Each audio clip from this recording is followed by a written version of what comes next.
as we're going along. You can put up your phone if you want. Yeah, I'm gonna put up a, but I gotta mute it. But I gotta put on the captions. I Let's think the see. live is going. All right. So we live right now. Got 14 people in here. What Welcome up, to y'all? another episode of Rap Latte. Go ahead and do the intro, Toure. I'm Torre, and this is Rap Latte. And I am King Green. These are deeper conversations about hip hop. And right now, I want to talk about politics as usual. The Jay-Z song, just the Jay-Z song. Now, we're going to talk about TikTok, Trump, TikTok, and hip hop. I mean, let's talk about it. Here's why I want to talk about it and why I think it's interesting. I think that Trump, in the beginning of his appearance within the hip hop culture, was one of a beacon of ostentatious Yeah, luxury, right? yeah, That's what it yeah, was. Because, and when we think of luxury in hip hop, there's context in it, right? It's not always the bling bling era and the bling blings. It's not just about the bling bling. It was there because it's like we weren't supposed to have this. We were never able to have this. So when we get it, we show it, right? That was the context of where this is at. And that's why Trump and Trump Towers bars and I'm out here like Trump and all that type of stuff. And he was ostentatious. It made it relatable in the lyrics. Now, taking that perspective and the politics that has risen and how, if you're on the liberal side or whatever side of the fence you are in this device of this, you're going to look at Trump as an enemy. And you should, if you're thinking about it from a personal political sense, if your politics don't agree with him. Because when I say that, I'm saying like, if you black, if you probably 80% of y'all, 80% of us don't fuck with Trump. That's just from the voting public, right? yeah. So from your perspective, I think street politics, hip hop politics, forget street, hip hop politics mirror American politics, like the core and reality of it, not the front facing BS.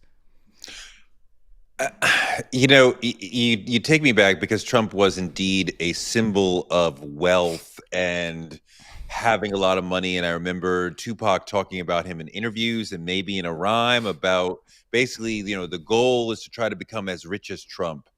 Hmm. Before he enters the political spectrum, he had done and said racist things, but nobody cared because he was just this tabloid multimillionaire richie rich Mm-hmm. guy in New York City. Like it didn't matter to point a finger and call him racist.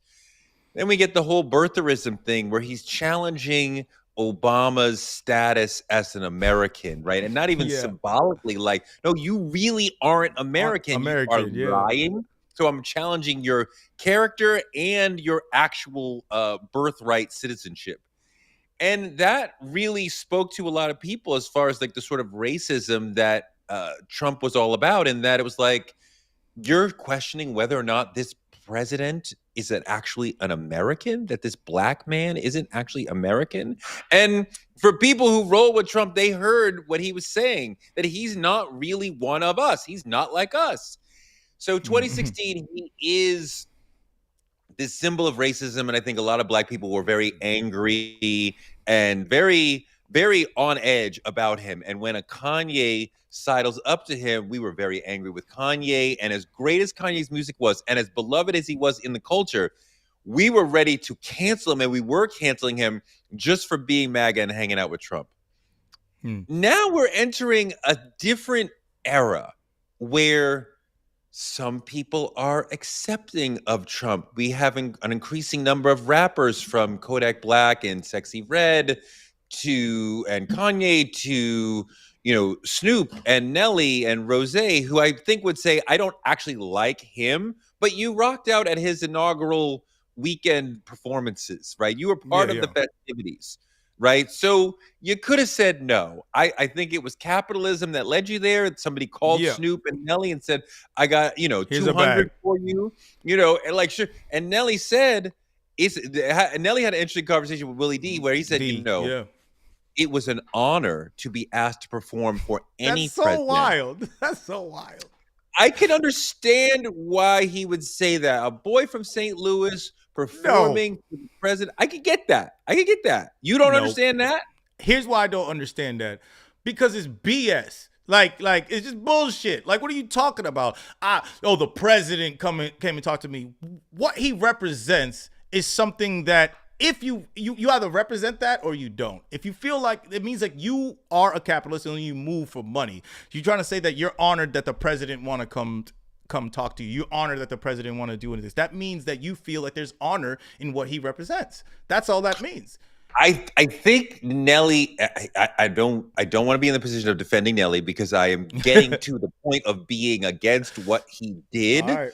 But I can understand that side of it, that performing for the office itself. This is what he's trying to say. Performing for the office itself is thing. an honor. Now Yes. he's not. He. I think he would say I wouldn't rock with Trump over here on a private event, but on a presidential event, I would do it. Now, I think you got to be aware of who you are talking about and who we are talking to and who we are tacitly supporting, if not overtly. And like, I know that there's this conversation about black men and Trump, but a lot of that was overblown. And I think you still got to be mindful of like, this person is not really for us as Americans and as black people. And I would like to see, Rose, Nelly, Snoop make a different decision. The thing that I'm getting today is that we're really heading into a sort of dictatorship era with a vindictive, very personal, personal-minded, egotistical president who is thinking already in his first hours about his enemies. Right after the inauguration speech, he went down and did another little speech Trump for is his hilarious, people. though. Right, and he come out naming like, well, Fauci was very guilty, and Miley was very guilty, and this one and that one, and like, you've just ascended to your dream job for the second time, and all you are really thinking about on the top of your brain when you go improv, the first thing you go to is, these are my enemies, Liz Cheney, right? Like, why should she? I'm gonna get her back. It's like, it's quite frightening, and the sense that you have to appease this dictator is going into a lot of people's decisions when you see Bill Gates and Mark Zuckerberg and other sort of people like go and basically genuflect and kiss the ring. Part of what they're doing is saying like, we know we're not going to be having business as usual unless this guy personally likes us, like a 6 or a 12-year-old. Like, do they like you? Okay, they'll rock with you. Like, do you think that's what Nelly's doing in that space? Would you put Nelly would you put Nelly or Snoop Dogg in the same space that you put Mark Zuckerberg and what's it called, Amazon, Jeff Bezos and all of the CEOs? Because Nelly's capitalistic point of view. Like, the reason why they're there is because of capitalism, and that's what I'm trying to say is the connection between hip hop and hip hop politics and American politics. Nelly is not there. He's there as a businessman doing a gig, but he doesn't expect an ongoing business relationship with the White House, right? He doesn't expect an ongoing business relationship with the other people in the MAGA network. That makes it worse when you think about it.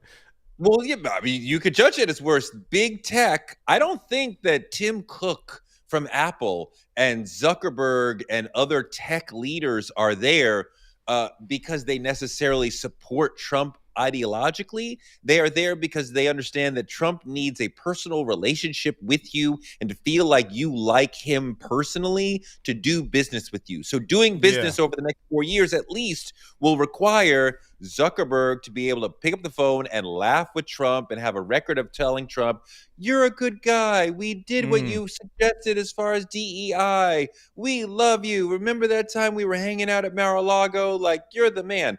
I mean, like, it's really like backslapping stuff like that. Not like I did something for you that is of value, but like, you're a nice guy. You're a fun guy. We had fun together. So they're going to protect their business. Snoop is not going to protect his business.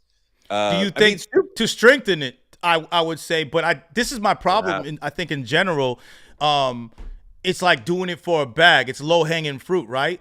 Like Mark Zuckerberg being in charge of this company and being the reason why Trump is in the presidency in the first place. That's literally Facebook and Meta. I would say larger than people like to give him credit. They help. And he didn't care at the time, and now it's like, okay, he's in there. Let me connect this and let's move this forward. That's why he's made all these changes to Meta, and that's why he's on Joe Rogan saying all this shit. Now Snoop Dogg and Nelly, they're just getting low. You're just getting a quick bag, and like to say that you're next to the president and like, oh, I got this move to the president. It's like, it's not even for that longer term capitalistic relationship. My point is saying, like, y'all not even great capitalists. It's like, if you're gonna be a capitalist, be the best capitalist you could be. Like, shit. I want to go. You have no morals in this. Go in. I want to go deeper into it as far as why we're seeing more and more rappers supporting Trump. And I understand some of it, but I don't totally understand it. We talked a lot about it during the election as far as Sexy Red, Kodak Black, Kanye. There's a few others. The comment section will help me out. There's a few others who were famously like, name all the rappers that are for Trump. And it was definitely, it seemed like it was not a pariah thing to do or be in 2024, where in 2016 we were like, oh my God, Boss Hogg wants to be president. In 2024, a lot of rappers were like, maybe. And I think that there's a perception of personal strength that a lot of redounds to a lot of people, that a lot of people resonate with. That's what I was looking for. That the strength sort of thing resonates with them. I think a lot of the things that Trump does personally, the ways that he speaks and he seems authentic, resonates with a lot of people who don't typically engage in politics or don't engage in politics that heavily. And that's white or black people, that people who he's like a crossover artist, and that people who aren't, who don't care about politics are like, yo, but I like that guy. He's funny. Yeah. He's real. He keeps he said he's a crossover artist. You know what was so brilliant? He put his name on the stimulus checks. He did not want the stimulus checks, but he put his name on them after Congress forced him to take them. The Democratic Congress forced them to happen. And a lot of people look at it as, Trump gave me money, so I rock with him. And when we needed money during COVID, Trump was there for us. And that's exactly how people see it. Misunderstanding of what happened there. It's but like how many people understand politics or the government in general? That's just, like you said, that's a genius move. If I get a check and the person's name on it says Donald Trump gave me a check. That's what happened. It says Donald Trump right here. That's what a lot of people say, because they don't understand how this works. You don't understand that there's three parts of the government. People don't understand anything about government. And that's my whole thing about people's stance on politics without knowing the politics. Like, I feel like I could have my stance on it, because it's like, at least I understand it for me to be like, fuck that shit, versus people just being fuck that shit and have like no reason why. They couldn't articulate why they don't fuck with it. But going into, like, they're saying Nicki Minaj, I think they said the comments are saying Kanye too. Obviously we said Kanye for sure. Fabio Foreign, Azealia Banks, Lil Pump. Snoop Dogg, obviously we said that. Yeah, so they gave us a whole bunch of rappers. I want to ask them real quick. Does a rapper supporting Trump right now make you say, I don't like you anymore as a musician? Or you're like, agree to disagree, I'm still gonna listen to the music? So can you still rock with them? Kanye, Snoop, Fabio, whoever? Or are you like, nah, that turns me off, I'm not fucking with you anymore? Let me know up or down which way you feel about that. We could, let us know if you still rock with a rapper that is on Trump's side, because I mean, people in the comments might be on Trump's side because they got a check from they got that stimulus check. I mean, I have a hard time rocking with rappers who support Trump, and I'm not yet. I can't in my heart yet put that on Snoop, because I don't think Snoop is with Trump. I think he just said, I will go get a check and go back home. I don't think Snoop cares about politics one way or another. But Kanye, Kodak, Sexy Red, some of the other people, Nicki, made a decision based on whatever information they had and wanted, and let the world know, this is where I stand. And when, this white supremacist dictator was rolling into power, you said, I like that guy. What? Like, that's Yeah. fucking nuts. But that happened, and that fucking angers me about those fucking people. He thought that it was going to put him in a position. Kanye was great at this thing, and he's still good at this thing, where it's like he sees a vision for himself and he executes until he gets to that point. He does that for every level of his career, and we saw it, and we have footage of Kanye achieving the goals he said. So we have footage of him saying, yo, I'm going to be this. Then he becomes that. I'm going to be a rapper. He becomes a rapper. I'm going to be a great designer. I become a great designer. So he said all these things, and we saw it happen. So now when he says, I'm going to be president. Yeah, I want to be president.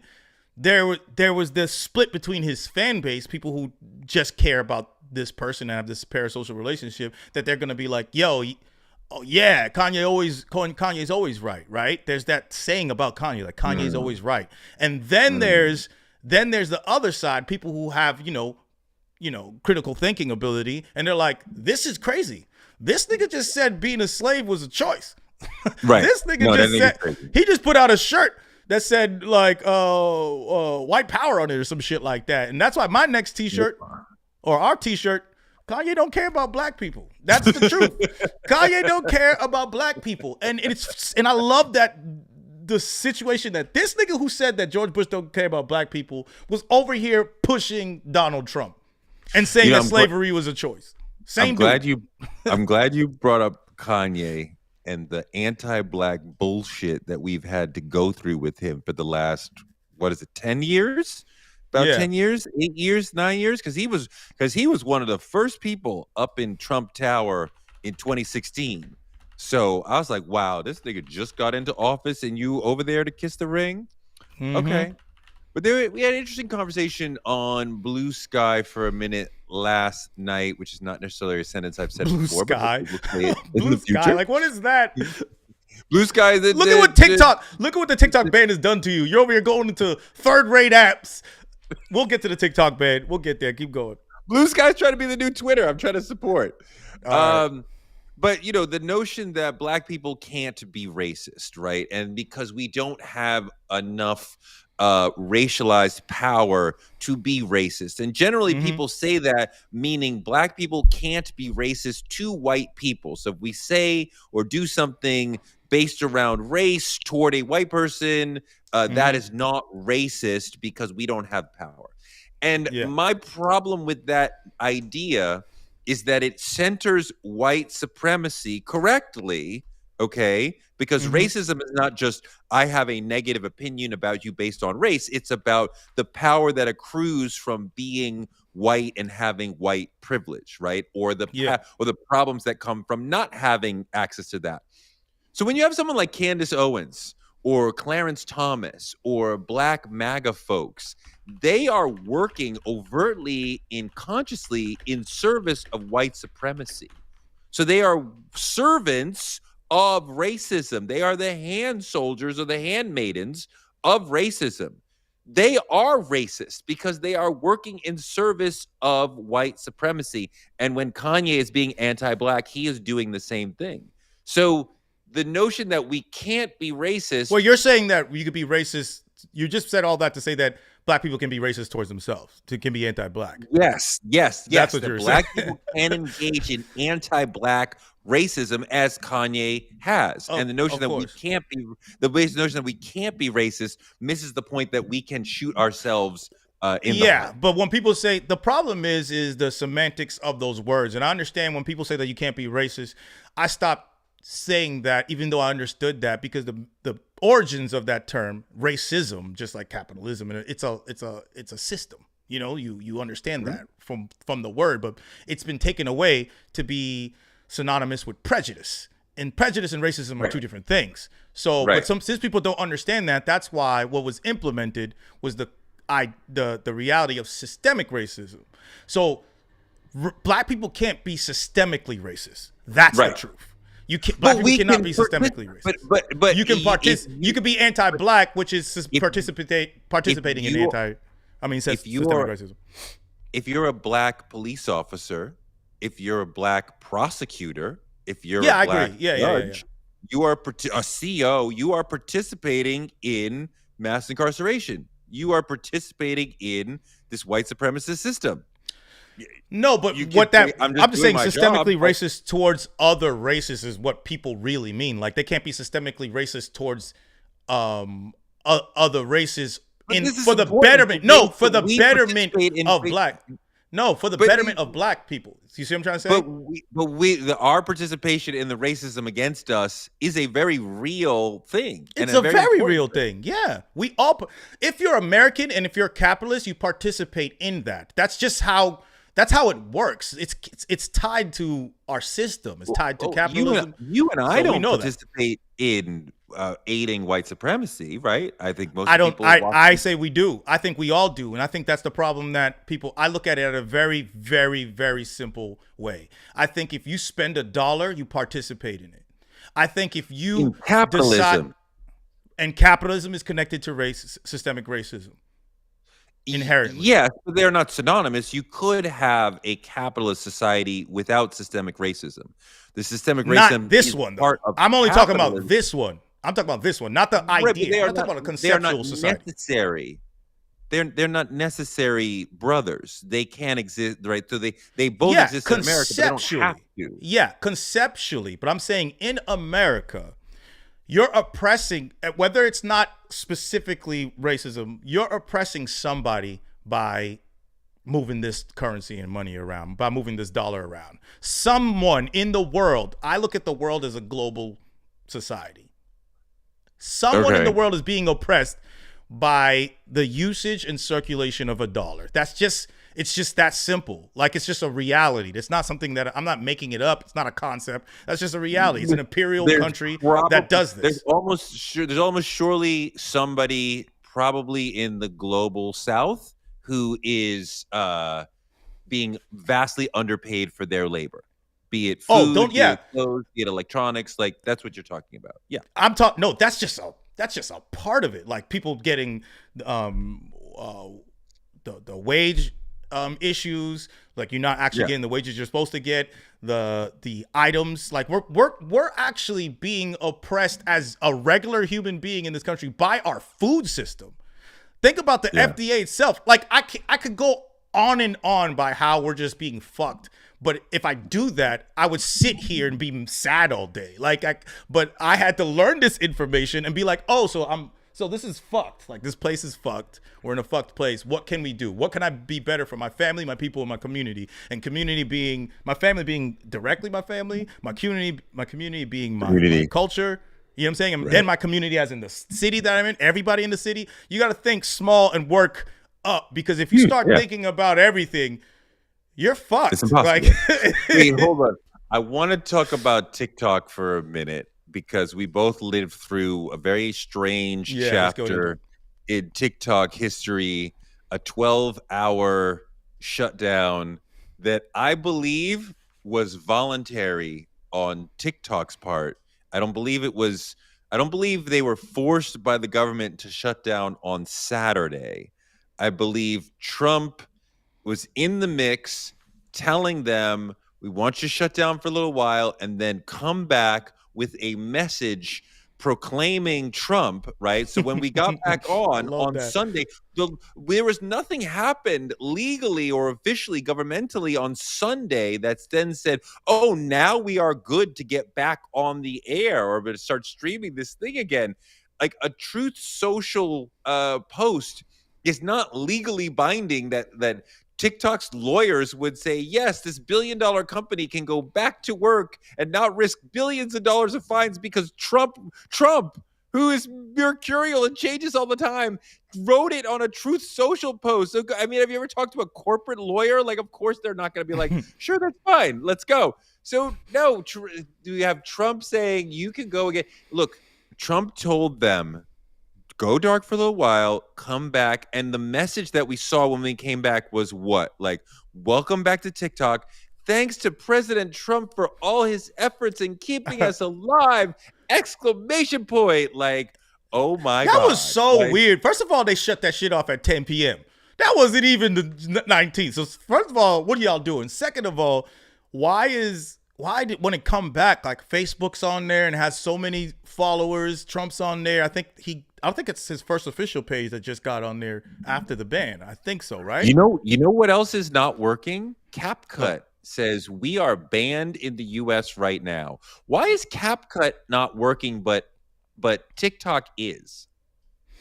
Because they still want TikTok to work. It's just that simple. And I think TikTok live is not working. But here's how it is, because the way the Right. systems work, the way that because CapCut, I don't know if they're on the Oracle system. So way back when they did this before, TikTok was on AWS, which is Amazon's cloud service, because how these videos work and how it goes viral is like you post a video and the shit's within the people that like it, they're like, oh, this is good product. They copy that video and put it in different servers around the world so people could access that video easily because it's getting views, right? So in that cloud server in America, it was on AWS, but they just deemed that as unsafe for security of Americans, right? So they moved that cloud server to Oracle because Oracle deals directly with the government, right? So it's on that Oracle cloud service. So Oracle had to take out. Oracle is the one that would be fined for letting TikTok keep Right. going. So Oracle, I don't think CapCut is on Oracle. I think it's still on AWS. Someone could fact check that for me, but I think that's why CapCut doesn't work, which hurts me because I be editing our fucking videos on CapCut. I know. CapCut. I don't know. There's something fishy about the whole thing about coming back around noon on Sunday when Biden is still the president and Biden didn't say anything definitive that you could take to the bank as far as we're not going to have a problem here. And it became very pro-Trumpy. TikTok donated $50,000 to Trump's inauguration, and they are throwing an inaugural ball. And I'm sure that there were donations and discussions, beyond all of that. So, I mean, I think Trump orchestrated this shutdown so he could end up looking like a bigger hero. Oh And yeah. TikTok went along with it to screw the Biden administration, make people a little madder at them, and to help Trump feel good about himself. And part of the big takeaway for this is that the White House is for sale. And if you have enough money and you have the right way of making Trump feel good about himself, then you can do business. Yeah, exactly. I'm looking at the questions. A brave new normal. You said give us your questions, but people are saying the same thing. First of all, did you hear that thing about TikTok owner? Everyone on TikTok's thanking Kendrick for bringing back TikTok. You see any of those videos? No, I love that. I love that. Well, it started with Obama. The first idea was thank Obama for bringing back TikTok because that would annoy Trump, and then somehow it became thank Kendrick Lamar for bringing back. But TikTokers are a particularly countercultural, political, wild bunch. And of course, it'd be like, we're not thanking Trump. We're gonna make a whole trend thanking Obama Yeah. to annoy Trump. Thank Kendrick Lamar. I think is amazing. But yeah, and so he brings it back and says all these things. He says what I thought was interesting to bring it back to hip hop and black culture is where he said in his inauguration. Did you see any of it? Some of it. It was hard to Yeah, watch emotionally. He said he thanks black people and Hispanics. Did you see that part? He just thanked all black people and Hispanics and goes, "Thank you for being our side. I'll never forget this." Right? And then right after that says, "Yeah, and we're sending more people at the border." After he thanked Hispanic Americans, he's like, "We're gonna send people to the door to the border." And I did see where he talked about that we want to have a colorblind society, which is generally a notion that He said is that? bad. Yes, which is generally a notion that it's going to be bad for black and brown people because there's all sorts of, let's be real, disadvantages to being black and brown in this country. There are advantages to being white, or let's put it another way, because I saw this is kind of brilliant that like if you saw life, and this is not my idea, I'm cribbing this from someone else. If you saw life as a video game, playing as a straight white man would be playing on the easiest possible setting. Whereas, say playing as a, trans disabled woman of color would be playing on the hardest possible setting, right? Yeah. She's also like, lesbian, like all the things. So, it's not that whiteness will propel you, but that it will hold you back the least. And each standard deviation away from that, as far as gender, race, sexual orientation, and other things, makes it just a little bit harder. Doesn't mean you won't succeed. Oprah is way more successful than a lot of straight white men, but like it's harder for her to get there than it is for them. As you can see, that whole class is mostly white men up there. But oh my God, I was looking at just like everyone's just okay with what we're looking at right now. Like y'all loved this. The fact that it was just that there was like 2 black people in that entire inauguration.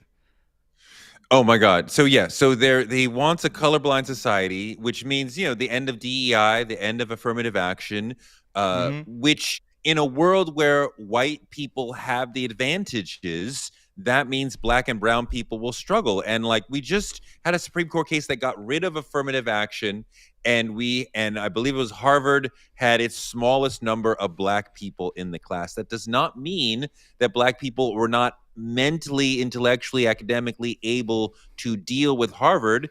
It meant that there's ways that people who are judging who gets in need to be thinking to make sure they are inclusive of a broad swath of people. Yeah, and I saw something about the Harvard thing where like Asian American, there's the lower amount of Asian Americans now because of the also that affirmative action being taken away, but the black admittance was still the same percentage. I have to look that up. I think we went down. I think from what I saw on the thing, the document said that we were it was like 24% or something like that. We were still at the same percentage, whereas Asian Americans' numbers went significantly down. I also found it gross that, he's like, oh, we have 2 genders. That's it. Like, it's just, what's that have to do with anything? I think that's the craziest thing to hear on a political stage. It's like, what do you, dog? There's people who can't eat. There's the economy's on some bullshit which has nothing really to do with all of y'all, really. But it's on but there's things that you can do to fix it later on, right? The economy's on some bullshit. People can't eat. The legislation's on some bullshit, and you want to talk about how many genders there are? That has nothing to do with anything. That has nothing to do with the price of rice, as my dad used to say. No, that's 100% right. And when when Joe Biden is president, and Republicans are the opposition party, and they want to try to make Democrats look bad, those sort of ideas make sense to get people away from the core issues around the economy. But now you're leading. And are you going to lead us toward a better economy? Or are you going to lead us toward, we only have 2 genders, you guys? Which is just a really gross way of erasing a lot of people. Say that one more time. It's a disgusting way of erasing a lot of people. There are thousands of Americans who don't believe that, and they're like, I need more than the traditional 2 gender binary idea to express myself and to understand myself. There's no problem with allowing them to do that. There's no reason why the economy will be hurt because we allow these people to do that. It's the same thing as a colorblind society bullshit, which I didn't hear that. That's another thing. It's just as dumb. It's like people, you being American, if this was a utopian society, right? You being American should be what we all are, right? We are all American, and we should have that statement. But the thing is, there's different types of Americans. And that should be the whole melting pot concept is the beauty, like the idea, the utopian concept of being a melting pot is that everybody from different religions and walks of life are coming together to progress. That's what the whole idea was, to progress and oppress everybody else in the world. That's the real. It's like we all come together to progress and oppress everyone else in the world. But you kept it real. That's real. That's what it was. That's real. We're gonna be, And now it's to the point where they're like, actually, the progression is for the rich, And that's all that matters. And we need you guys to believe in this concept of us progressing as a rich. So we're going to devise you and come up with all the bullshit you guys can talk about and all the things that can divide us, so you guys don't realize that we're just making money. Everyone who make the richest people on the planet were at his inauguration. Yeah. That's all you Yeah. need to see. That's all we need to Yeah. see. And that's why when you see a rapper over there, what is a rapper? And this is why I connect hip hop to this. Hip hop turned into the biggest capitalistic machine for black faces, because just like the mainstream society is built on a white supremacist ideal, which no one can negate that, because I said built on white supremacist ideal. So I don't care what you think about it right now. It's built on that. Hip hop is built on black, from the black perspective. It's the black voice. You are only rapping, speaking to blackness, and it doesn't matter what you're rapping and what language you're talking about. If you really focus on what anyone's talking about in their song, it comes from what's built on black Americans, right? From that concept. And I can further explain that if the comments need more. But so what I'm trying to say is that, but they're both capitalistic. And that's why someone who is a rapper can be like, oh, he getting money. They're getting money over there. They're offering me a bag. Get your bag. Everyone says that, right? Go get your bag. Like, it's okay. Every bag is not okay. That's the problem. And you can't look at every single rapper as a voice for your political views, or should be a voice as your political views. That's where I'm at with it. Like Killer Mike, he says something. I might fuck with a lot of things Killer Mike says. Doesn't mean that I agree with him fully politically, but I fuck with. He's someone that I might want to listen to. He's gonna, because he clearly has shown that he has the knowledge of a lot of things that I may want to listen to. Right? But doesn't mean I have to agree with everything that he says. I'm not looking for Lil Wayne to give me any space on politics. I'm just not. Why would I do that? That's not something that I would look for. But if you don't want to align yourself with someone who's against your politics, I'm never going to be mad at that, because you might be like, this person said this about my race, my religion, my gender, my view on what should happen within our society, and I don't agree with that. So I don't want to partake in their business, or I don't want to partake in their progression. The thing is that this moment is so dangerous for America, and we are risking the potential end of the America that we've all known. And that doesn't mean that everybody's house is going to get crushed or whatever, but I mean, like, the end of democracy as we have known it. And like, a lot of democracies only last about 250 years. So we're like right around the time when a lot of them fall apart. People who support Trump in this moment tacitly, from a sort of non-political way, like, do I think that Lil Wayne or Snoop knows anything about any of this man's policies, or Kodak Black? No, I don't. I don't think they know any of what this person wants to do politically. Their support is almost, you were good to me, you helped me when I needed something, so I like you. You seem like a fun guy, you seem like a real guy, like, I like basic politics.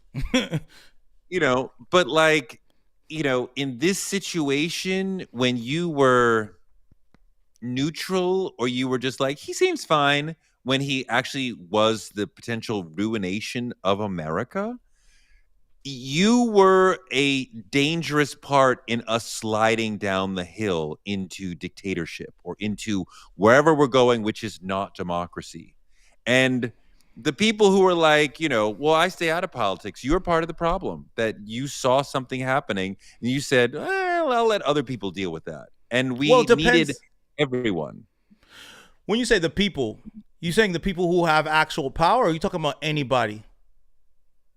Both. I mean, the regular people can make a certain amount of noise as far as protesting. Obviously, the people who are obviously the people who are in power can do even more. But like Lil Wayne in particular, or Snoop Dogg, these are also economic elites. These people are millionaires, and they could have a say, part of what happens in our government. And I'm not saying they should become major lobbyists and flog the government for policy, but like they could get listened to, and just the idea that they're going to be like, hey, I'm just here for fun to get a bag, it's gross. Yeah, yeah. I do think that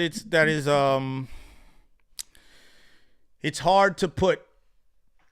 Yes, I think that someone, because of their voice and their platform, it's more impactful than even their money, right? I think that you taking a stance as Lil Wayne or Snoop Dogg is going to be more impactful, especially if you weren't coming from a political stance before and then you made one. It shows that, oh, even them, he's standing for something. But then it actually being tied to something that can be progressive is more important. Like you actually being tied to a progressive movement or community or charity that's actually moving towards the goals that you stand by, whatever those may This be. this What they're doing right now is nothing.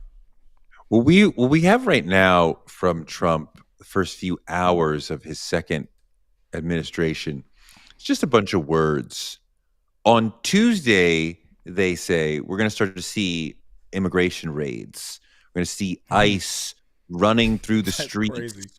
grabbing people, throwing people in vans and carting them away, and sometimes breaking up families and deporting people who have lived here for years. And some of those people, I mean, you can't take them directly from the arrest to the border, so they will have to be housed somewhere. We don't necessarily have room for 2, 3, 4, 5, 6,000 more people in our prisons. Most of our prisons are overcrowded already. So they will have to build new Overcrowded, yeah. sorts of prisons or encampments to hold these people. This is all going to look and sound and feel horrific.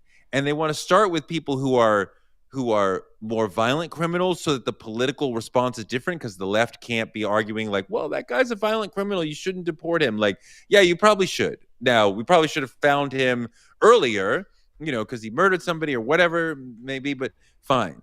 But we're going to move downward down the ladder to people who committed lesser and lesser offenses, to people who've committed no offense beyond just being here past their visa and being here as non-citizens, which is not inherently a huge problem. And Mm-hmm. this is going to Well, be a huge part of this administration. it is. There's a lot of negative effects, but let's talk about. Mackie has a great question. How much do you think that this has caused rap to become less political? Like this idea of being connected to um, the government in this way. I think since money trumps all, the whole get your bag mentality. Because get your bag, it's like someone's working at a job that doesn't matter. Somebody's doing this, and people are like, "Yo, get your bag." Or somebody might do something that they might not align themselves with, but they still say, "Get your bag," right? And having that be the state of like capitalism within the country as well in hip hop is where you get the nobody caring about politics at that level.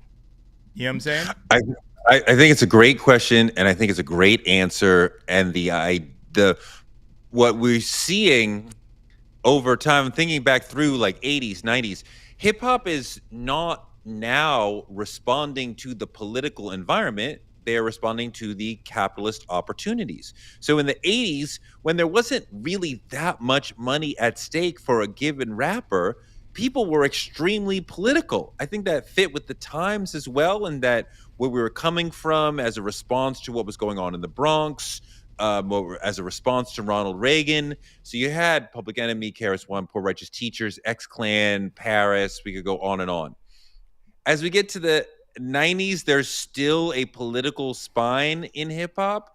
But it's less. As we get to the double O's, and there's a lot of money at stake, and people are really entering this with the idea of like, I'm going to make a career out of this. 80s people, it wasn't really that often thought of as a potential career. By the double O's, it was absolutely, Mm-hmm. people were absolutely gunning for a career from a very young age.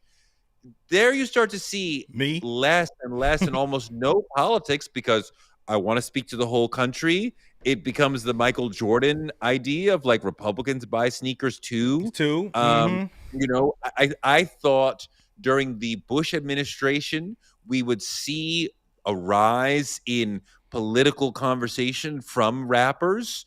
No, not at all. And the rise of Trump also did not, as far as I can see, did not lead rappers en masse to have a political conversation. It's very much about your capitalistic opportunities that are defining how political you are. That's exactly that's just been it. It's this old Damon Wayans joke where I saw it and he was like, yeah, white people, when you like to put the black person in the front of the crowd, the one that they just gave a $13 million deal to, he's like speaking about himself, and be like, so how do you feel about racism and politics in America?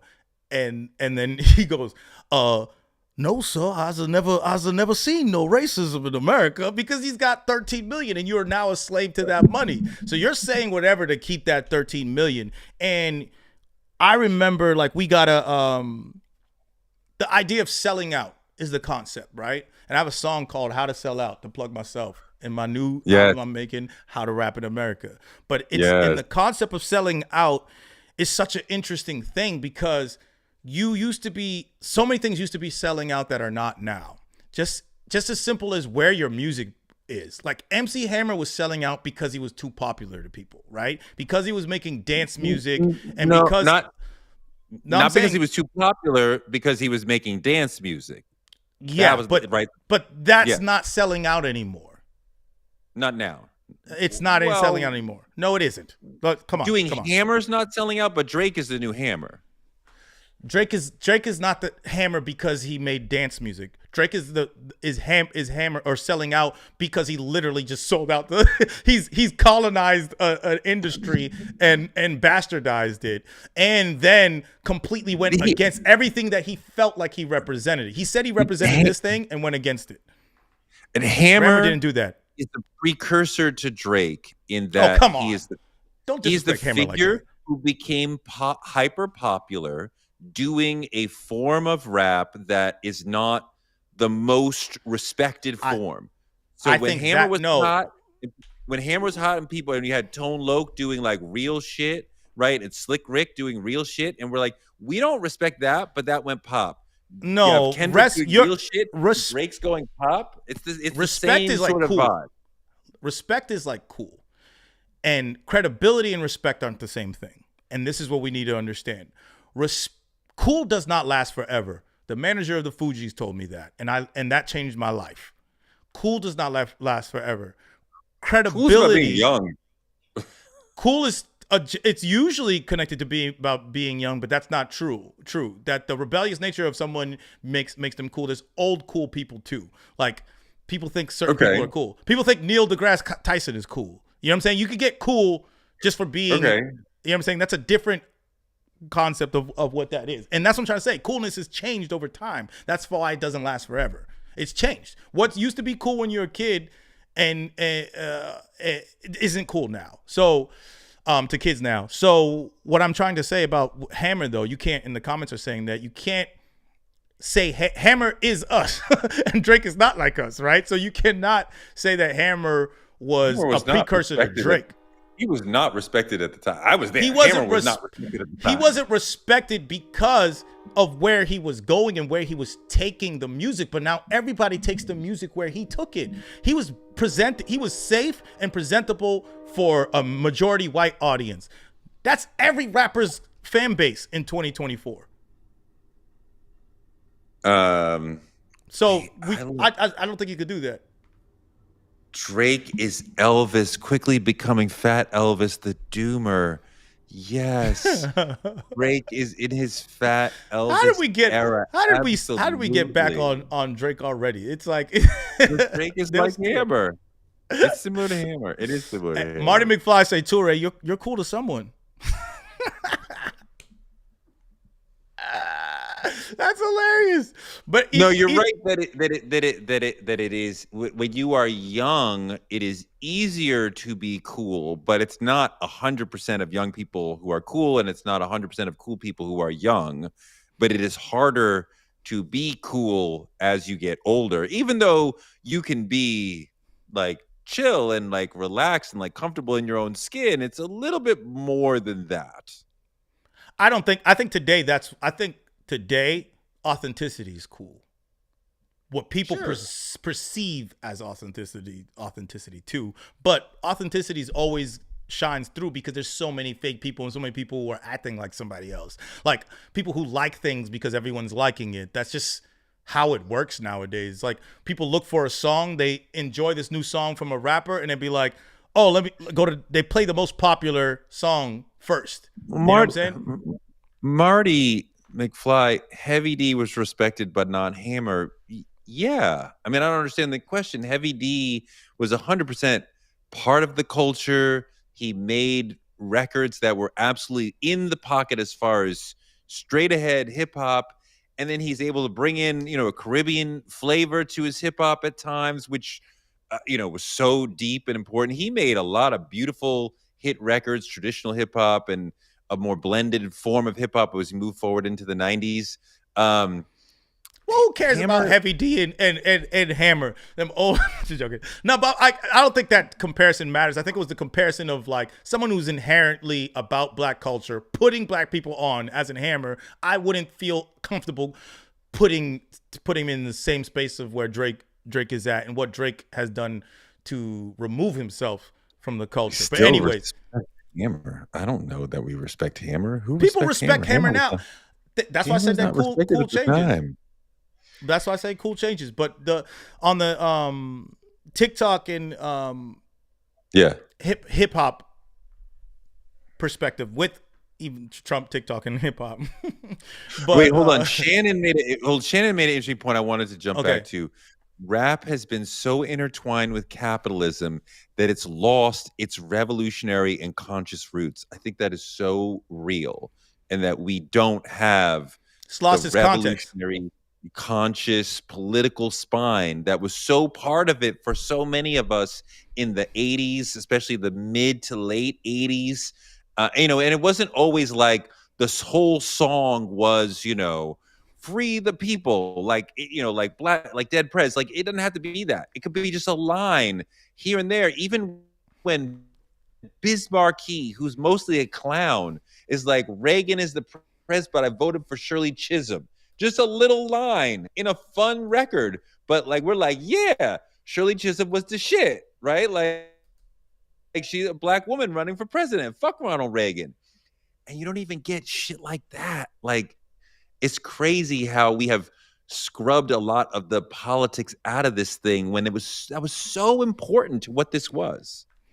Yeah, I like that you said that it wasn't about you making it's bigger than hip hop or being Dead Prez or like fight the power with Public Enemy, right? Yeah, Public Enemy. Even Jay-Z, even Eminem, like in the 2000s, you'd have your moral song, your political song, you'd have your girl song. They went through these narratives and they were all framed from the perspective of hip hop, right? That we understood, and they were inherently political. And now I feel like people have focused so much on certain aspects of little things where the context gets lost. If you know the context, then it can go there, but the context does even get lost for us and the people who are listening when I'm talking about when you make a song just about money versus making a song about the come up. So if the song is just about fuck up some commas, you might not put the context to like, I come from this, so this isn't supposed to happen for me, right? And I beat the odds. That's what money rap used to be. It's like I beat the odds turned into look at all this money. It's like I beat the odds, and now it's like look at all this money. No, you're right. That's a really interesting point, that having some money used to be like, wow, like black people came up, like, wow, we created hip hop and created a way for a lot of us to make money, and like, this is amazing.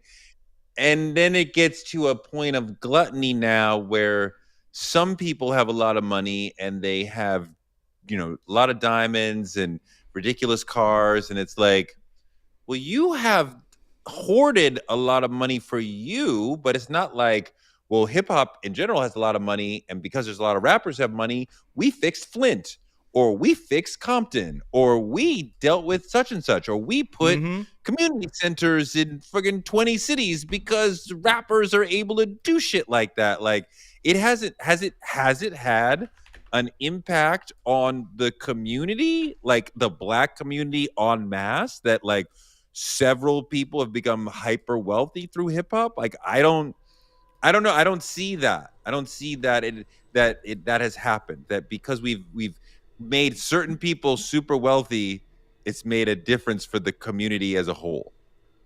Oh, it doesn't done shit for the community as a whole because it doesn't even represent the community as a whole anymore. It doesn't matter. It's you get your bag mentality. Everything's about getting your bag. There was a community probably twice, I feel like, in the culture of hip hop. I feel like in the beginning, right? You talking about the 70s, 80s, in that era. And then again, when random niggas in New York, Boston, Connecticut are wearing Howard sweaters. That was an amazing concept. That people just had HBCU sweaters and dashikis because they wanted to represent blackness, and they were talking about apartheid and writing songs like Steve Biko. It was in the culture at that point in time, and it was actually a big part of the culture, and the culture wasn't that big. Once you implement the capitalism part into it with the loss of context, because NWA got real poppin', but they had context to their music. You understood where they were coming from. Like "Fuck the Police" is a highly political song.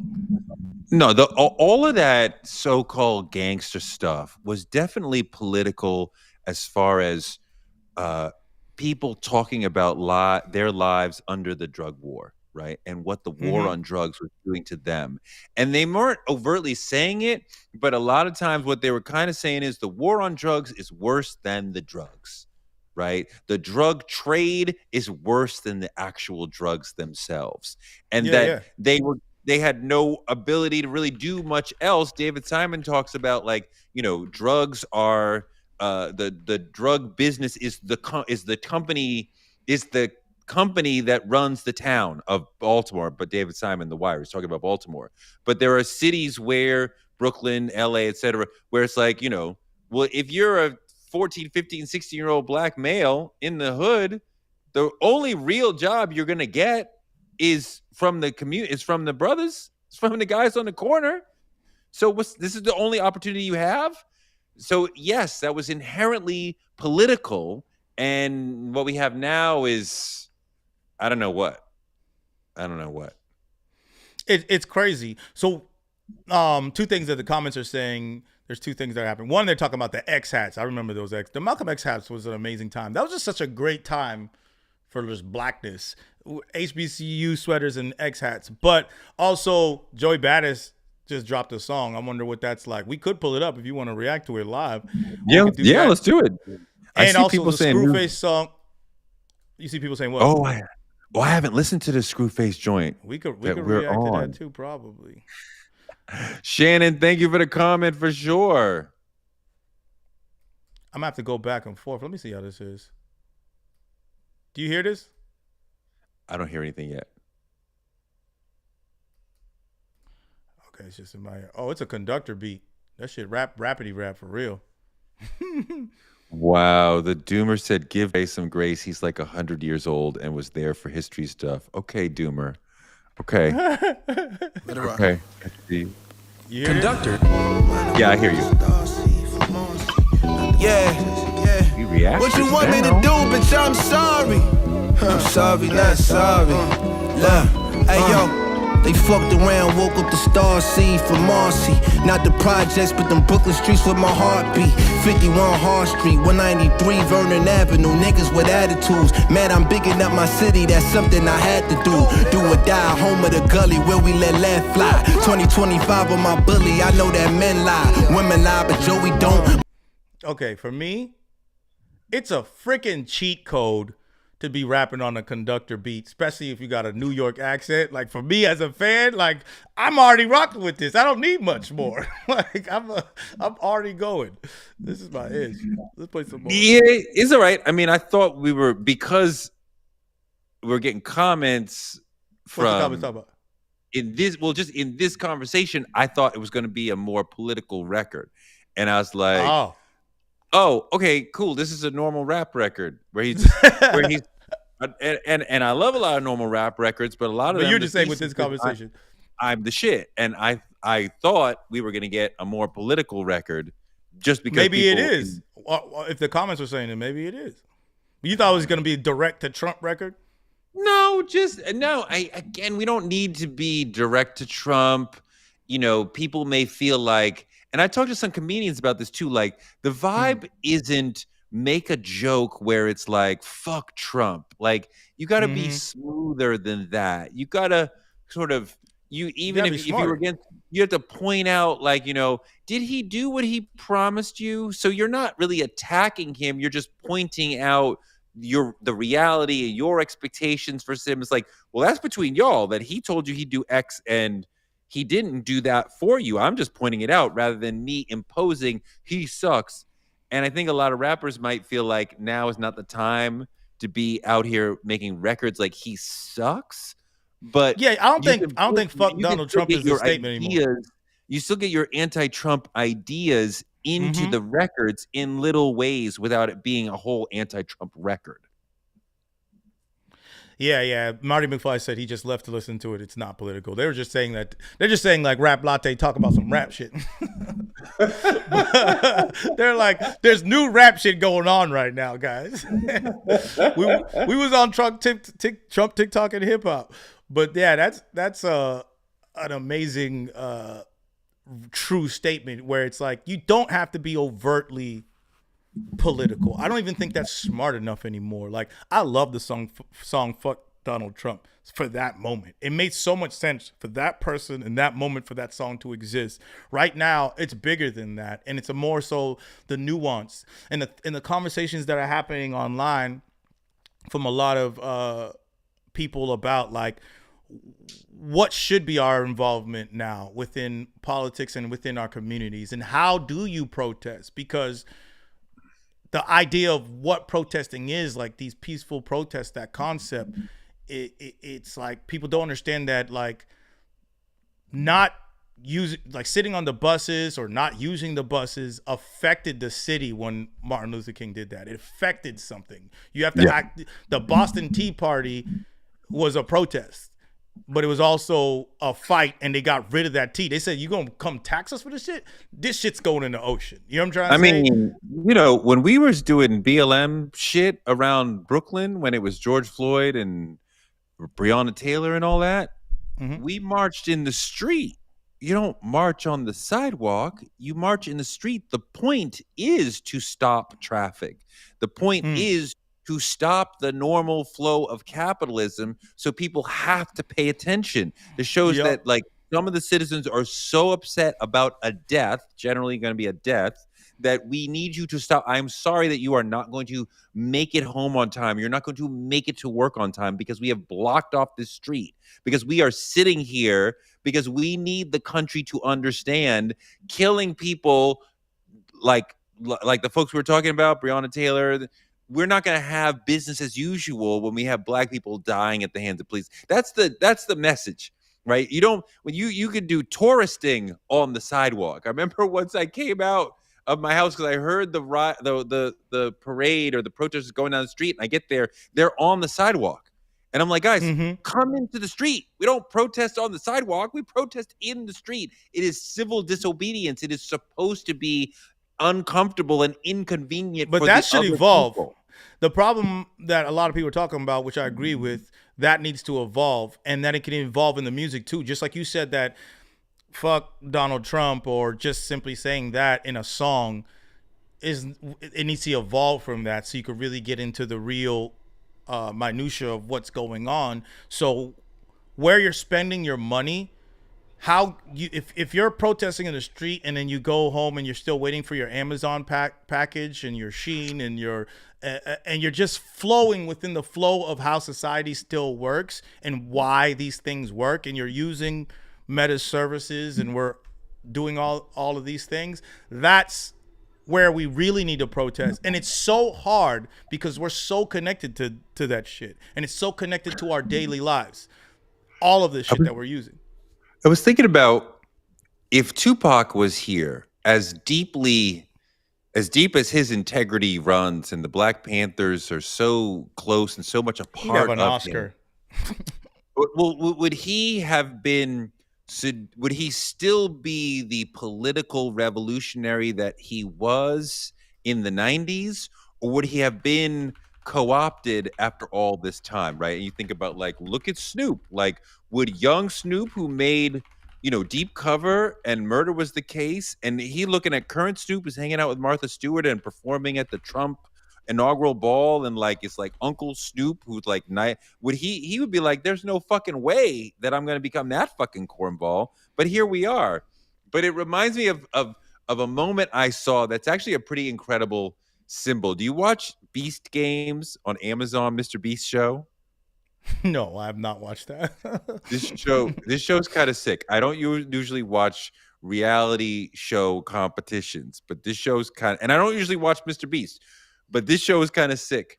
But they had one challenge that was particularly metaphorious for this situation, analogous for this situation, regarding like, what would Tupac do as the amount of money that you can make as an MC rises and rises if you are good? They had a challenge where there's 4 teams of, let's say, 50 people. Each team had to choose one person to go up in front of the whole class and represent the team. And Mr. Beast was going to offer this person money. I will give you this money. You can stay in the game if you just consent to eliminate all the rest of the people on your team. No, at first he's like, okay, 1,000, 2,000, 5,000, 10,000, 100,000, 250,000. What if it was 500,000? What if it was 750,000? Finally, they got to $1 million. And these people are like, shit, if I push that button, I get $1 million, but all these people go home and they don't get to be in the game anymore. But I get $1 million. They push it. Well, in that moment, none of those individuals pushed, and everybody else in the game showed incredible gratitude and respect and like veneration for them. Like, oh my God, I can't believe you survived that without pushing the button. But what if it was going to go up Would to you 10 push million? No. Would I? Oh yeah, $1 million. For $1 yeah, million. forget. Yeah, I easy. I don't even know y'all. Figures. Oh, I'm immediately pushing. Are you fucking kidding? But everybody does have a number. And what if it went up to 10? Yeah. What if it went up to 20? Like, at some point, everybody's pushing. I don't give a fuck. And this is what you see in a way for some of these MCs. Think about somebody like Tupac. You represent the community. Will you continue to talk about revolution and Panther ideals and fuck America? Yes, I will. Well, what if he kind of stopped already when he started getting money? What if we gave you $1 million to not talk about that shit anymore? Make more records like I Get Around. Not going to do it. What if it was 5 million? Not going to do it. What is 20 million? Oh. What if it was 25? There's a number. What if it's 50 million? Oh, it's hard to say no to 50 million. Oh, right now it's getting really difficult to say. And this is basically what we see with hip hop in general. Would you continue to represent the people if we offered you this amount of money? And then you start to get people self-selecting for, I won't say political things so that I can have a chance to get to that level. And now the spine is gone. That's exactly what happened to hip hop. It lost its spine. And I like that you say spine, because that is the backbone as where all those other things happen. Like NWA knew that they had to express yourself and have a moral compass even in their gangster music because of Public Enemy. Like, they knew that had to exist. And we knew that when we wrote a song, something I love about DMX, that early 2000 DMX, Eminem, Jay-Z, when there was a narrative, and Nas especially, I don't know why I didn't think about Nas. We always be forgetting about Nas. When they made a narrative song, 3 verses, the death of the 3rd verse. And think about this when we're saying the death of the 3rd verse. There's no 3rd verse. The first verse set up the context. Mm-hmm. The 2nd verse was the conflict that happened. The 3rd verse was the moral conclusion in every Eminem, Jay-Z, Nas. I can name songs from all of them. They follow the same format. Well, if you're talking about Damien, you're talking about ATF, you're talking about Jay-Z's Politics as Usual, the name of the thing. Nas, every single Nas song ever, you would have the moral conclusion. Now there's no third verse. These niggas have no moral conclusion. There is no third verse. There's no idea of setting up the narrative, because you know why? These songs are vibes and they're focused on the feeling and the moment. So they're focused on, I'm not coming at Future with this because I love Future and love this song. They focus on fuck up some commas, get the bag, right? They're focused on, I need more, like when it comes to women, it's not about the relationships, it's what you get out of it. It's not about the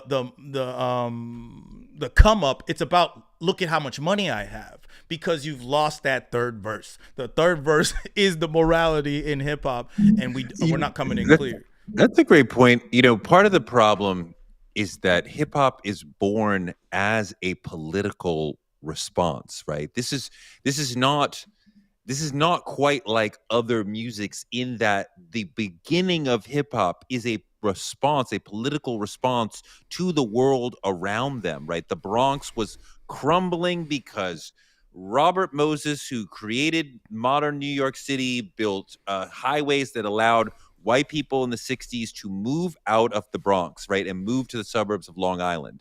This left the Bronx completely a mess, right? Like a lot of people left, so there's suddenly less taxes, housing is nothing, unemployment, and now you have all these abandoned places to sell drugs and do drugs. All these gangs rush in. We have this horrendous situation. A little story about the beginnings of hip hop, like the prehistory of hip hop before Kool Herc. There were gangs in New York City in like 71, to the extent where, you couldn't go to the next block because that's their block, right? So you can't move around. There was long story short, there was a killing. There's a great documentary about it called Rubble Kings. There was a killing that led to the gangs coming together for a massive gang truce in 1971. This is not what LA's gang history was. New York had a massive gang truce in 1971, let everybody start to move around the Bronx wherever they wanted to, and that allowed us to start to have parties with people from all around the Bronx. And then the musically minded people started to come together. The dancers started to come together. The girls felt comfortable to come out. Now we're having these vibrant parties that are starting to become little labs that start to bubble up and produce hip hop, right? These are people responding to the shitty economic and political situations of their lives, right? With an entirely new way to speak back to the world, right? It's totally on brand for hip hop, right? That our first major recorded release was a corny dance record, and the next thing you have is this massive record about the way the world is going on, right? The message, like what actually happening in the world, right? Yeah, that's you need real both of that. Birth of hip hop, and that's why it hurts me so much that we have lost the political spine, because we were born in politics. We were born from politics, and to not discuss it is to lose something that is critical to who we are as a culture. I think we're discussing it in different ways, and I think that and the reason why, if we want to talk about like rap, it's like the rappers that we're talking about, they are not affecting culture in the same way, and they're thinking about their bottom line, right? The people at the top are just like, how do I get this song to go crazy? On the underground, and how separate or independence, I'm not gonna say underground because that doesn't exist. It's more about on the independent front, there are artists. There's no underground anymore?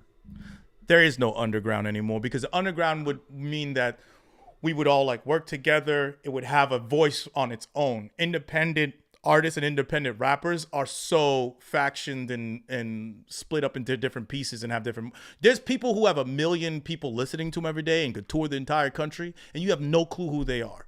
Same thing with me. And you might know one, and I might know another, and they might be super politically motivated. Like JPEG Mafia is not in underground, but he used to, and he was very political. He had very political in his music. You know what I'm trying to say? JPEG, and he still is. And he's a little bit bigger now, but there's people in his lineage now. He's out of the lineage of Kanye and Death Grips, and he's and then he's I wouldn't say lineage of Death Grips, but whatever. And then he has his own lineage. So there's people who are definitely political, right? And say things in their way. It's just that it's so fragmented. It's not there in the mainstream. And since the underground doesn't have a voice, we might know, I would say Dead Prez was underground. We would all say Dead Prez was underground. They were underground, but because there was a system and an infrastructure for that underground back then, people would know about it at least. Even if you weren't, if it didn't sell 5 million records, you knew that Dead Prez was on that shit. And you knew what type of bruv they were. Now, everything's a fucking joke. Everything's fragmented. So you're either something that's very popular that gets made fun of, or something that's unpopular that gets made fun of. You're either the rich black nigga that people either admire or make fun of and say, like, look at you, you got all that money and you can't do this, or you're stupid, you're not political, or you are talking all this shit and you're being conscious, as they say, and people calling you a hotep and saying that you're Harriet Tubman music to freaking Doechii, right? Because everyone is unserious, and the unseriousness of the internet is what makes things that are very serious just flat, right? We see everything on the same screen in our comfort of our homes. So whatever's happening is flat. Only when we were silent during the pandemic and we saw somebody get murdered in front of us, it boiled everybody's blood, and now you had to be political, right? Then you get bigger, the bigger picture by Lil Baby is now political. Someone that you didn't see as political, Lil Baby comes out with a political song. But anyways, I got a text message that said that Elon Musk said hi Hitler at the inauguration and did a whole sign. No, he didn't. Yeah, I'm looking at a picture of him doing it. It's like to the side, but there's a picture. I could pull it up so you can see. Yeah, please wait. Elon Musk's outrage over odd-looking salute. Odd-looking salute. Appears to yeah, that's the Independent. It appears to give Hitler's salute inauguration blunder accidentally. Bro? And then the Mirror US is Elon accused of making Nazi salute 3 times during Trump rally speech. 3 times? You accidentally did it 3 times? That's right? Crazy. CNN anchors imply Elon gave Nazi salute at Trump inaugural rally. That's God, are we allowed to talk about this on YouTube? We gotta get banned or demonetized for talking about somebody else for saying just say Satsies. We need another word. We might get banned for being on live talking about that. But because our other one it's not banned, but you get limited advertising. I want none of that. Stop sending us stuff that we're capitalists. Remember, we care about this YouTube ban. No, but they also stop pushing your stuff to other people when you get in there. But that's crazy. Elon's crazy. That's just crazy. It's so great. It's like what people say. It's getting spooky. It's getting spooky out here. It's getting spooky. And it ain't hilarious. It is though. Some of it is just seems like it's destined to be this way because of how this whole system has been created. So, but no one is enraged or active enough to really create the community behind making progressive changes. There's little sections, but I don't see it. Thomas Cross asked a great question. Can hip hop still truly be a culture when it's also a billion-dollar business? Yes, it can be a culture. It can't be a countercultural business culture, right? It can't be a subculture that is standing against America, right? Early hip hop was revolutionary. It was countercultural. It was like, it was in many ways against America, right? America was afraid of it. Now it is the dominant culture in America. It is a billion-dollar industry, as you're saying. It can't be the counterculture. It can't be revolutionary anymore. But it can be a culture. But it is, as we're saying, it lost the political spine. It lost some of the things that are central to what makes it what it is. Or what I think it's 2 different things. I think it's the rap music industry and then hip hop culture. I feel like those are 2 different things. It being a counterculture is possible for with a smaller voice. So That is so important that I yeah. hear people say things like rap is bad in general, and I'm like, what do you mean? And they're like, listen to the radio, and I'm like, the radio does not determine what hip hop is. It may Yeah. determine it for a lot of people, but there's a lot of MCs who will never and don't want to be on the radio. Rap is much bigger than the music industry. So if you want to make a statement about hip hop, we have to talk about more than just the artists who are getting And there's so many played. subgenres, and someone asked a beautiful question: can subgenres become the new countercultures? Yes, but here's the problem with counterculture in general in the internet age, especially with TikTok, which is such a beautiful app that this man decided to take away from us and then act like he was gonna bring it back. In the beginning of what happens with countercultures nowadays is that people cosplay countercultures. So it becomes because it's new and someone's doing something honestly, like say if I come up with some new version of hip hop called hype hop or some shit like that, and it's focused on being super revolutionary and political, but still super energetic, and it has this new sound and people are like dancing to it, but it's political, right? Someone else is going to make that song. Another person's going to make that song. It's all about wearing the color green. Now everybody's wearing the color green. It happens. What would happen in 5 years happens in 2 months because of the internet. And then it becomes tired in the cycle, and it gets commodified by this company saying, this influencer, go ahead, put on a green shirt, and we want you to make a hype hop song and put it on this commercial. And like we said, anybody has a number. So now the kid that was coming from a counterculture perspective is like, they just offered me $700,000 to do my hype hop song for fucking nerds candy. I'm taking the $750,000. I'm from St. Louis. Nigga, I ain't got nothing but this music that I'm making. I'm gonna come out with this shit. Oh, and they want me to rev up the content about like hating this certain group. Let me keep on doing that because that's gonna get my money. It happens rapidly. The commodification and the infiltration of the mainstream corporations in society goes directly into these countercultures, and they get killed very quickly. Yeah, I agree with that. I think that countercultures, subcultures within hip hop can give you that countercultural feel that hip hop used to have because they are going against the grain of what so much other hip hop is. Like Neo Boom Bap was that. Well, I think drill music has a political sense in that they are saying we want the music to be grimier and closer to its street roots than a lot of the crap you're getting.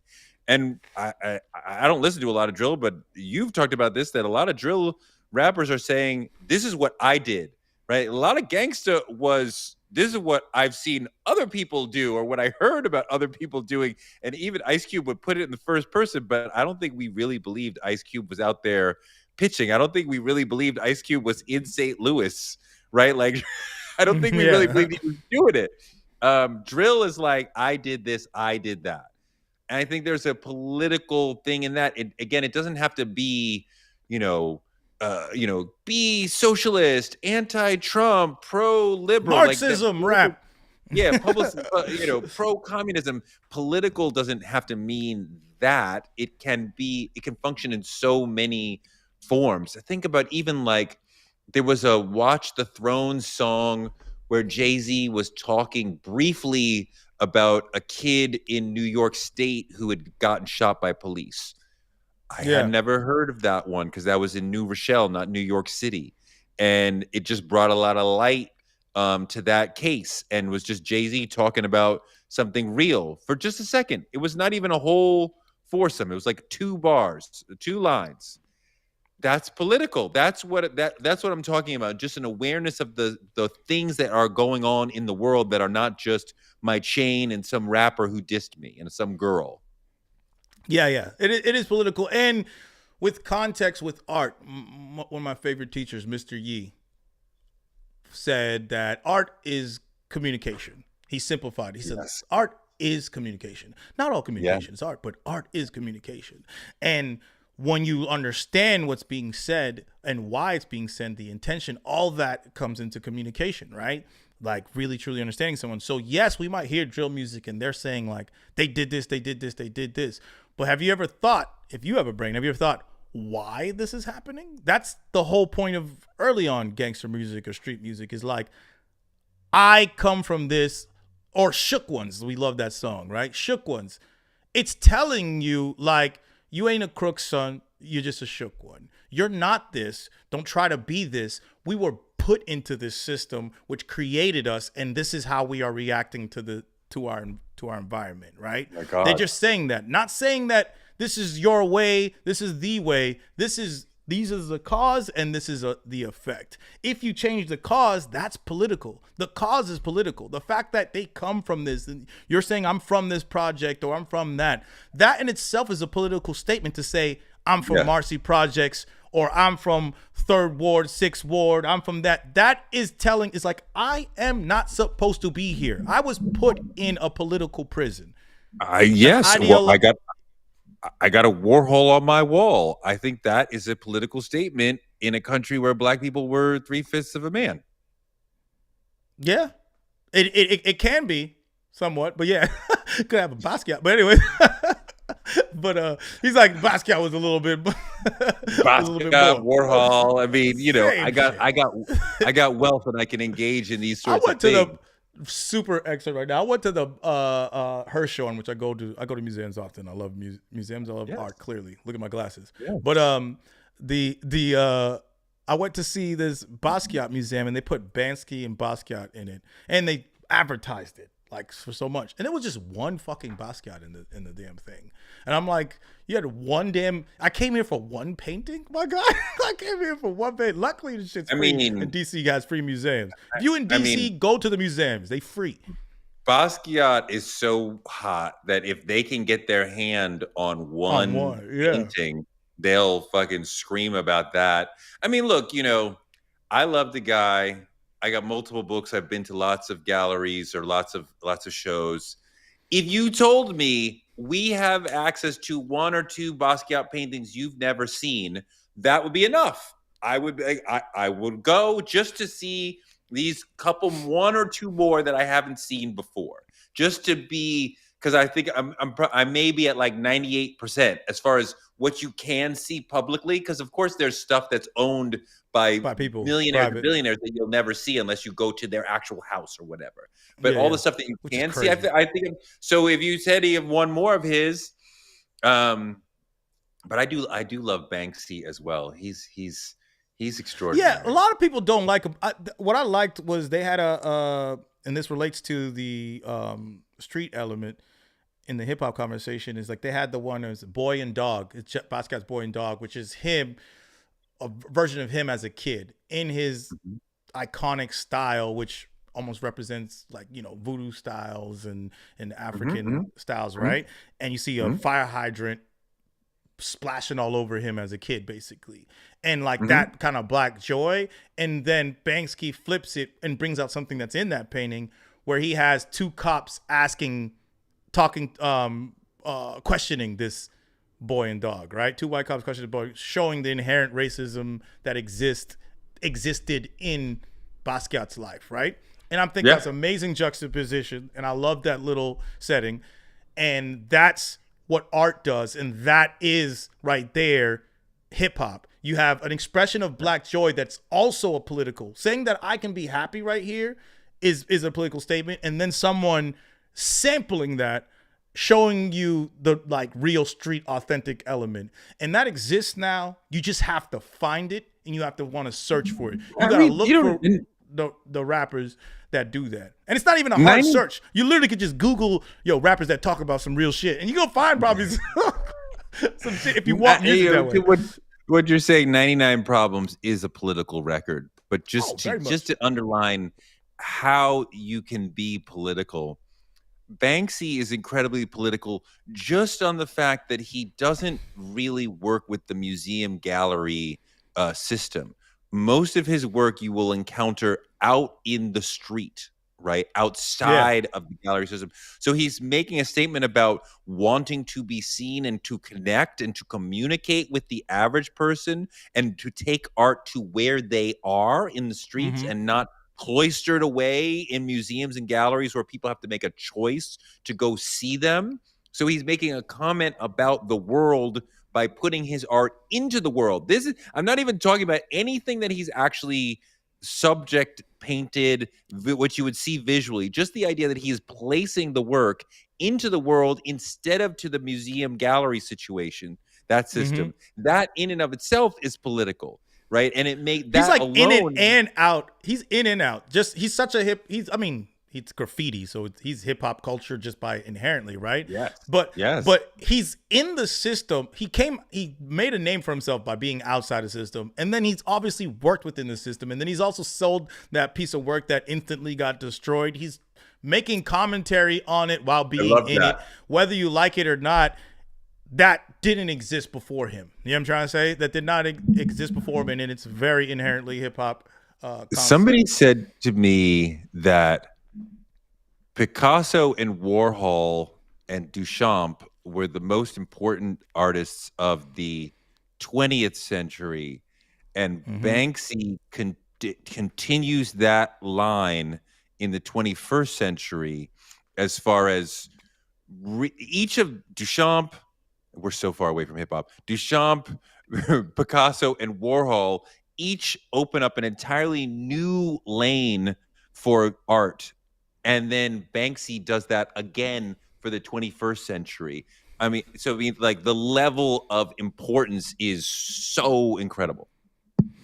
Yeah, I think there is, because it actually affected people and it broke through mainstream society. So that's why I never do I think it's like the most brilliant work? No, but it's aesthetically pleasing and it's actually saying things that other work doesn't say in that mainstream space. But I think that's what Kendrick is. Kendrick is that as well. But graffiti, somebody said, how does Banksy differ from graffiti and murals?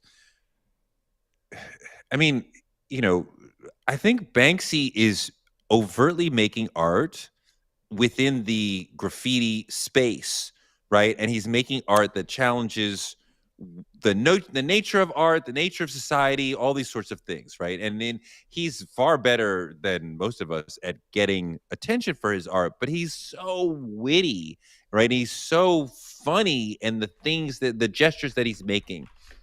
I think that he is pursuing fame in an inverse way and uses the invisibility to increase his fame.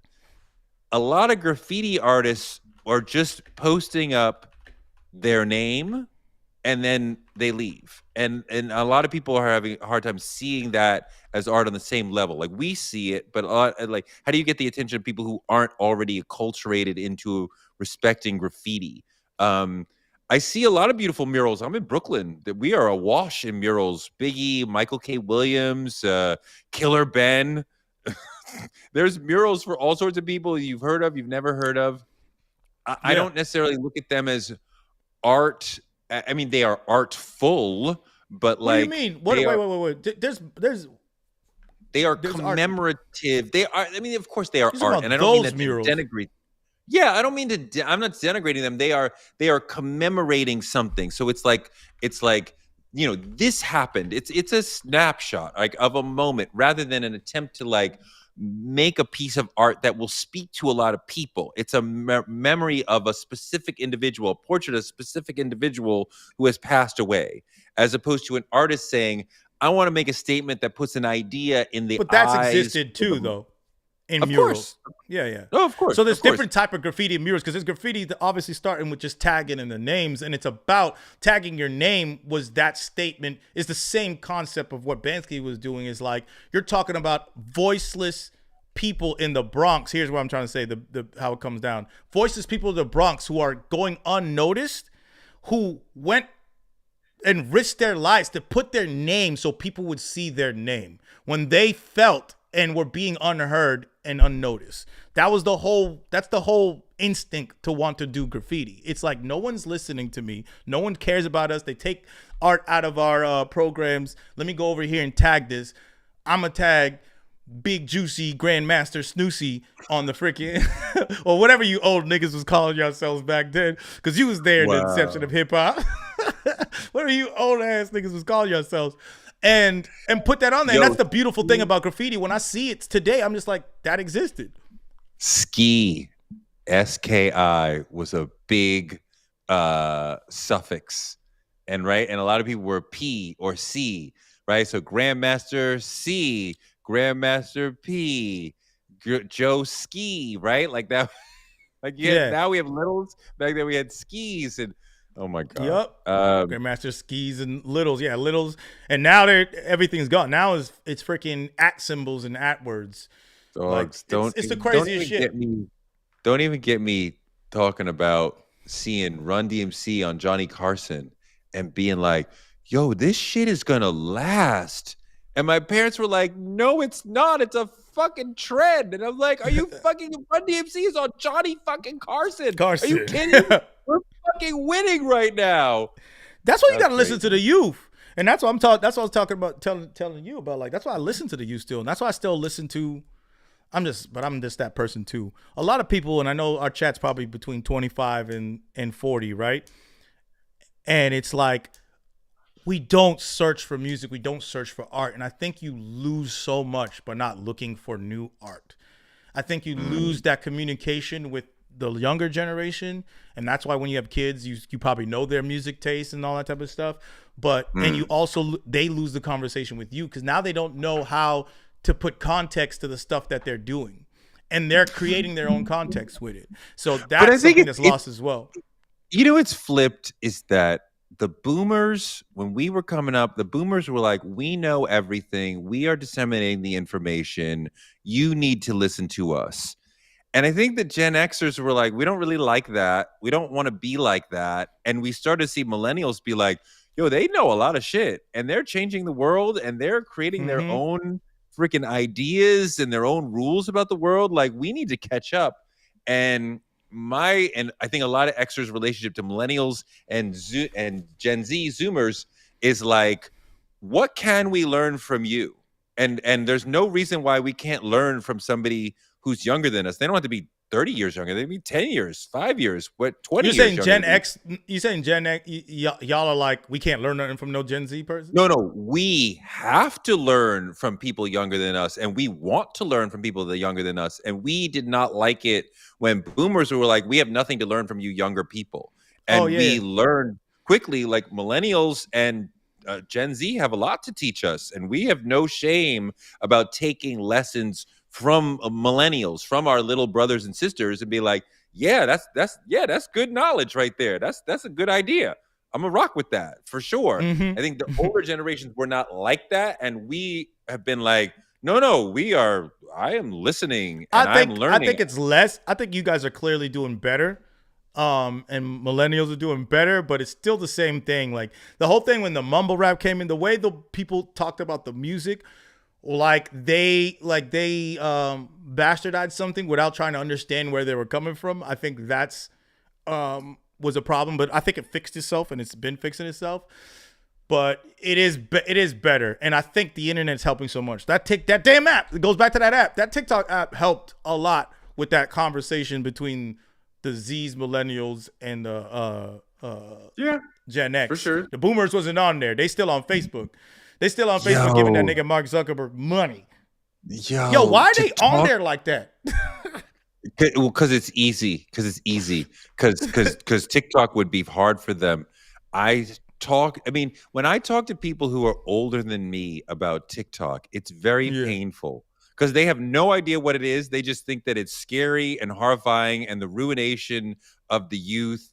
And it's just cats and dancing and misinformation. And like, we have to ban this as rapidly as possible. Like, you wouldn't think it's like people spreading ideas and like having fun and like connecting and community and like, guys, this is a great app at connecting people. Like, what are you even talking about? Like, that's exactly what it is. But anyways, we've been on here for an hour and 39 minutes. We want to do more of these lives. In the comments, I'm gonna run a poll about like I feel like we want to do like 4-day-a-week lives, but we want to make sure that y'all want that. So So we're gonna run a poll. But lastly, one day, let me see what people answer some questions from the comments while I ask this question. Let's see. They over here. They're just telling everybody their age because I said 25 to 40. They're like, I was spot on. Everyone's between 25 and 40. Nice. Oh, okay. I see Gen X in the comments. That's what's up. Mumble rap is terrible. I like Lil Yachty. I can't. There's no entire rap subgenre that I'm like, I hate every member of that genre. We can say what we want about shiny suit era, but I like Mace. You say what you want about mumble rap, but I like fucking Yachty, right? And I'm sure there's a couple other people in there that I would like. Every rap subgenre got some people. So like, I don't know. Don't try not to be like fuck the whole genre. Yeah, I just never could do that because everything inspires me too. But I'm a different type of beast. You said y'all want live 3 days a week ? And then but then what if the answer is no? You just because I don't care. I don't care. They won't say anything because I can see how many votes it is. We see if they want live or not live. No, because we're gonna post things anyways. I'm talking about how often. I'm saying, do they want live and what time makes sense? And I want to see. Most people want nighttime, even though we're here at 2 p.m., 4 p.m. now. I really want to see these people. But it's only 34 votes, and there's like 400 people in here so far. But we had 400 messages. A lot of people in the chat. Somebody said, people in the chat. Ms. Awesome said, I'm old enough to be y'all mama. I severely doubt that, my sister. I doubt you are old enough to be my mother. I think she was talking about everybody in the chat. The chat was having their own conversation. They were having their own conversation, and it was actually kind of deep. They got deep over there for a second. Like, I'm mad you can't, like, save the chat. I want to read this whole thing. Wait, somebody said they taught a high school course about the origins of hip-hop as it connects to literature.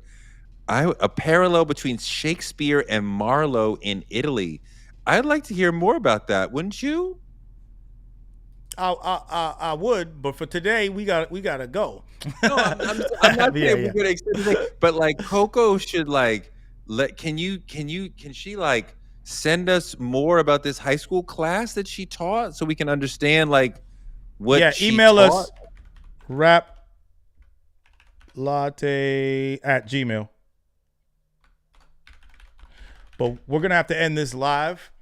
Got somebody checking out our heat, and it's cold out here, so I gotta go. The house gotta fix the heat. All right, thanks y'all. Appreciate y'all hanging. Thank y'all so much. We'll try to see y'all tomorrow. Erica saw me Google. It's Banksy. You kept saying Bansky. It's Banksy. I had to double check. Like it's Banksy. I'm like, did I missee it? It's Banksy. Oh, I've been saying shit wrong sometimes. So what? My first language was French.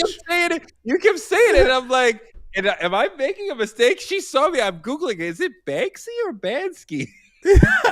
All right. We out. All right. Peace.